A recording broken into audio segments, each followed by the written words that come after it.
प्रधानमंत्री जी आज शायद किसी विवाह में शामिल हों, उनके चेहरे पे आज मुस्कान नहीं होगी, अच्छा नहीं लगता, लेकिन नहीं होगी, अब क्या कर सकते हैं। ये उपचुनाव जो 13 सीटों पर हुए बहुत महत्वपूर्ण, हर उपचुनाव हर चुनाव महत्वपूर्ण होता है, बहुत महत्वपूर्ण चुनाव थे। दूसरी बार 1.5 महीने में, 1 महीने में समझ लीजिए, दूसरी बार भारतीय जनता पार्टी को देश की जनता मजबूती से कुछ संदेश देना चाहती है। लोकसभा चुनाव में संदेश बहुत स्पष्ट था, हुजूर इस कदर भी न इतरा के चलिए।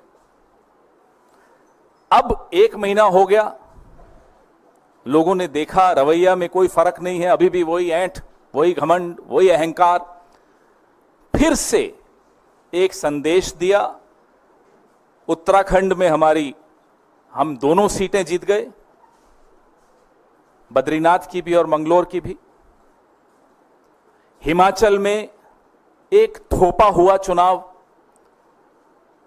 निर्दलीय 3 विधायकों से इस्तीफा लिया गया, उनसे इस्तीफा करवाया गया, हमारी सरकार को अस्थिर करने का प्रयास किया गया और जनता का पैसा एक थोपे हुए चुनाव पर बर्बाद करवाया गया।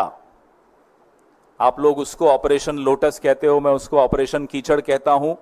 ऑपरेशन वोटर्स सबसे बड़ा होता है, सबसे मजबूत जवाब देता है।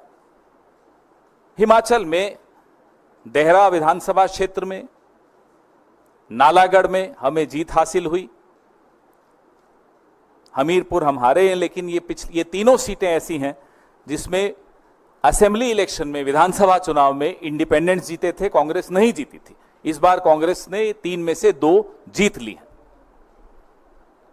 और अगर आप कुल मिलाकर 13 की 13 सीटों का आकलन करेंगे तो भारतीय जनता पार्टी को सिर्फ 2 मिली।